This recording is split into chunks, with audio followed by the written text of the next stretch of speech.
裸婚是指不买房、不买车、不办婚礼，甚至没有婚戒，直接领证结婚的人们。什么是裸婚？为什么是中国的一种显著的社会现象？人们能接受裸婚的话，会不会幸福？裸婚到底是什么东西？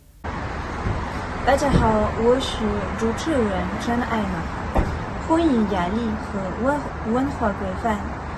如何影响许多中国年轻夫妇选择季节简单廉洁的婚姻？裸婚对中国社会有何影响？这就是我为什么要谈谈这种现象的原因。现在让我们来听听我采访过的这两位中国年轻人，他们提出的一些观点，有助于我们更好地理解裸婚现象。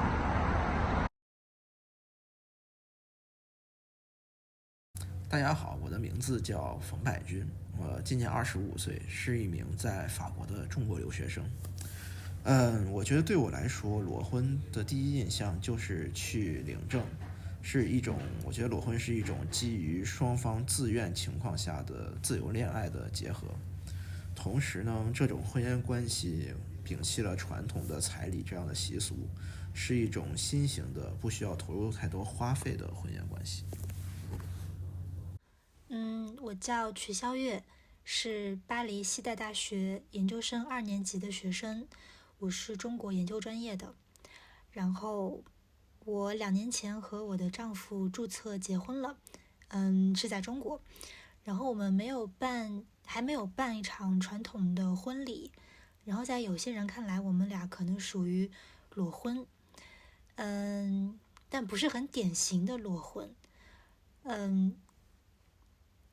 被大家所接受的裸婚应该是2个年轻人，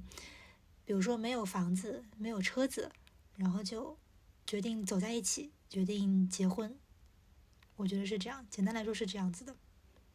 我认为呢，随着时间推移，中国人的婚姻观念由受到家庭、社会甚至政治因素影响下的结果，逐渐变化为一种个人自由的选择。还有一种比较显著的变化是中国社会对于同性恋的态度。在过去，同性之间的婚姻是不可想象的，但现在随着台湾这样的华人社会同性婚姻的合法化，在中国社会，同性之间的婚姻也逐渐成为一种社会关注的焦点。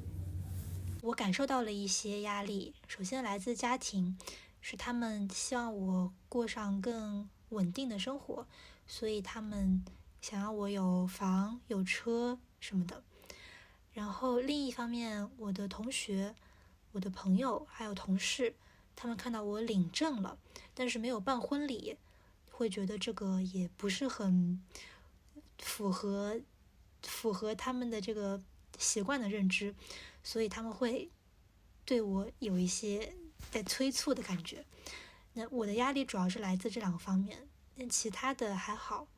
就是我可以理解他们是为我好，所以会催促我做一些事情，但是还可以，不算是很大的压力。婚姻是许多中国人人生中的一个重要阶段，传统上被视为个人成就以及社会和家庭的义务。然而，中国越来越多的年轻夫妇选择裸婚，一种没有昂贵意识和奢华的简单的婚姻。通过研究社会压力和文化规范是如何对许多中国年轻人的这种方式产生重大的影响的，我们可以对这趋势进行探讨。我觉得与他们相比，最大的不同在于我自己有自己的态度吧，就是我认为是要和自己爱并且爱自己人在一起，这是最关键的，也是未来婚姻能够幸福快乐的基础。与我的祖父母相比，他们的婚姻更多是一种特殊政治环境下的产物，但这也没有办法。所以我认为现在我也很庆幸我们有这个自由选择的机会吧。这个决定对我们来说，好处就是我们可以比较自由地安排我们的生活节奏，不会有很多亲戚来打扰我们，或者催我们什么办婚礼啊之类的。我们可以按照自己的节奏去安排生活。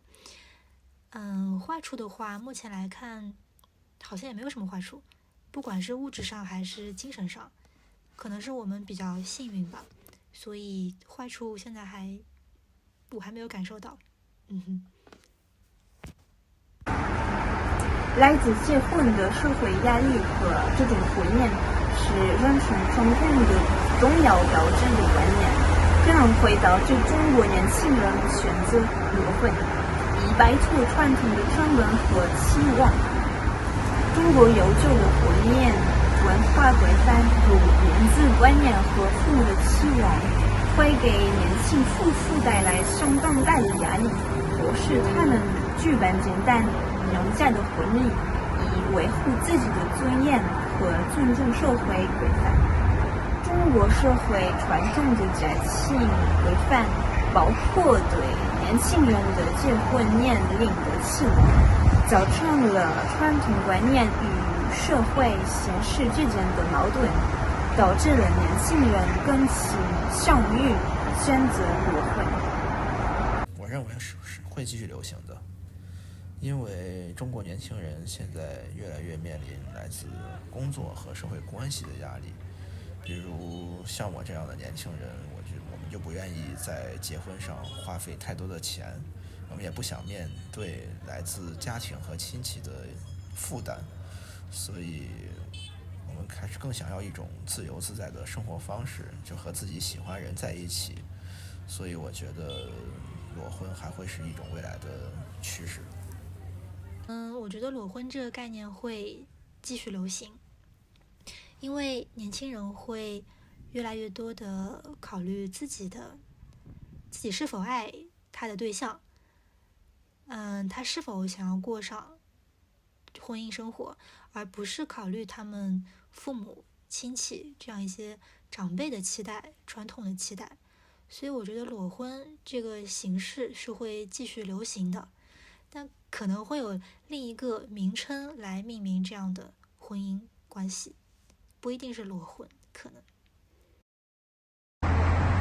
现代人越来越强调婚姻的自由和独立，在年轻一代婚姻中被重视的程度日益削弱。但我采访的这2个人似乎并没有受到来自家庭的太大压力，尽管传统显然起着重要作用，但中国年轻人似乎希望自由做出自己的选择。感谢你们的关注。